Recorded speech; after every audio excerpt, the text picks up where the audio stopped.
Hey everybody, this is Laney. Welcome back to my channel.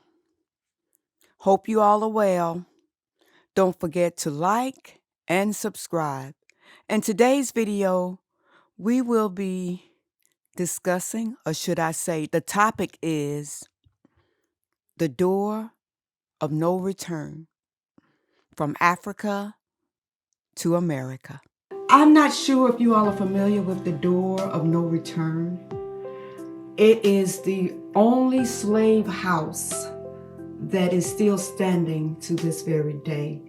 It was built by the Dutch, and it is estimated that over 20 million Africans walked through the doors of the door of no return. You see, once my ancestors reached the door of no return, they looked straight into the ocean, and they could see a ship waiting. They knew once they walked through that door that their culture, their language, their lifestyle would be forever changed. Headed to a country that they knew absolutely nothing about. Some of my ancestors decided that they would rather die than to be slaves, and they drowned. They did exactly that. They died.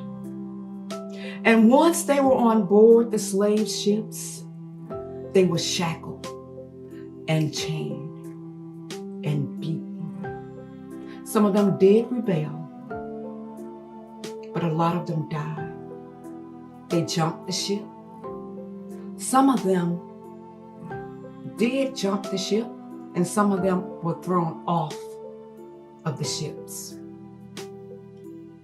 Prior to the 1590s, Africans sold gold and ivory and other resources other than their own people. Some slave ship owners lived in Africa. They were British men. After the leaders sold some of the people of Africa, they didn't want to go. So what they had to do was gag some of them, push them onto the ships, and some of the babies, the infants, were put in sacks and headed towards the slave ship. Some of the slaves on the slave ship were rebellion. They fought back. One of them, the Amistad, they fought back and they won.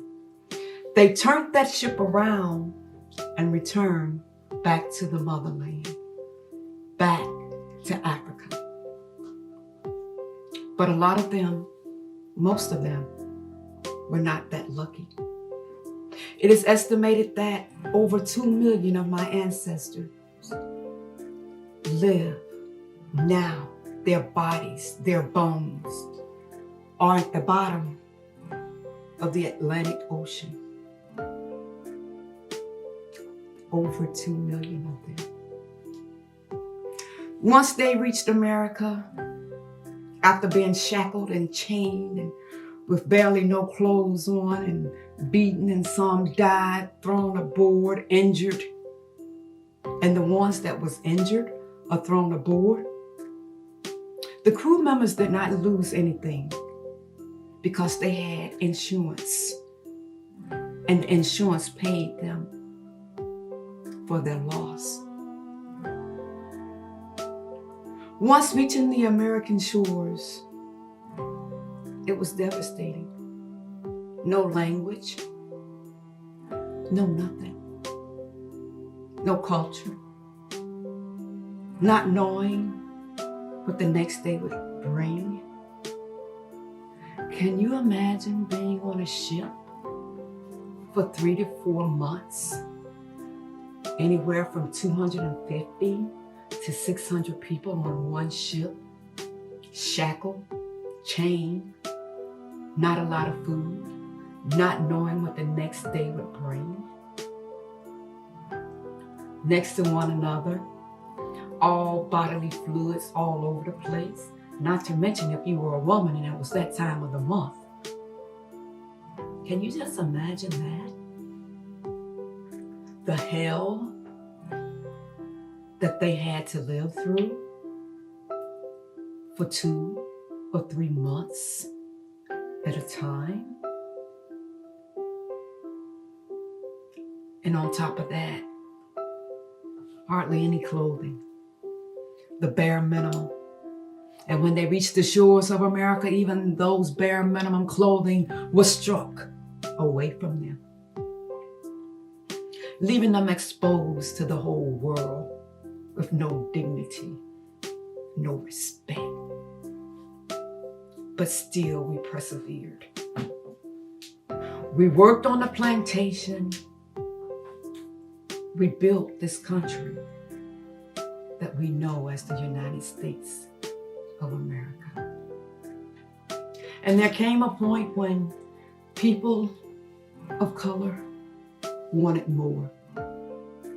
They wanted more out of life. In 1863, Lincoln signed the Emancipation Proclamation and rebellion to the United States of America. It wasn't that he wanted to do it, but he was rebelling. And in 1865, the 13th Amendment abolished slavery. But you see, at that point, my ancestors had no place to go. They couldn't jump ship and go back to Africa, to the motherland. They were stripped of their language, everything that they knew, living here in a foreign land. They were free, but they weren't free. So what the majority of them had to do was continue to live on the land that was provided by the people, the very same people that enslaved them for so many years. And by staying there, they didn't have a name. They couldn't use their own name because their name was African names.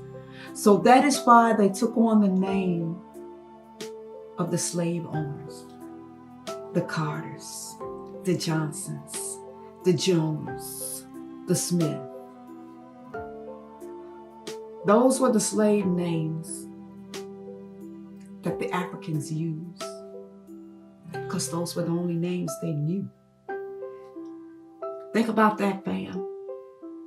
The African American culture is so complex. It's very complex. And it's heartbreaking. It's heartbreaking to take people from what they know to the unknown and expect for them to act as if nothing is going on when you strip them of everything. It is my hope, fam, that you have gained a little bit of education from this. I love you all. Word of the year is peace, peace, deuces. Be safe, be well, and stay in peace, not pieces. And I do not have my bell with me, fam. Bling, bling, bling, bling, bling, bling, bling. Hit that bell so you can know every time I upload a video. Love y'all, fam. See you next time.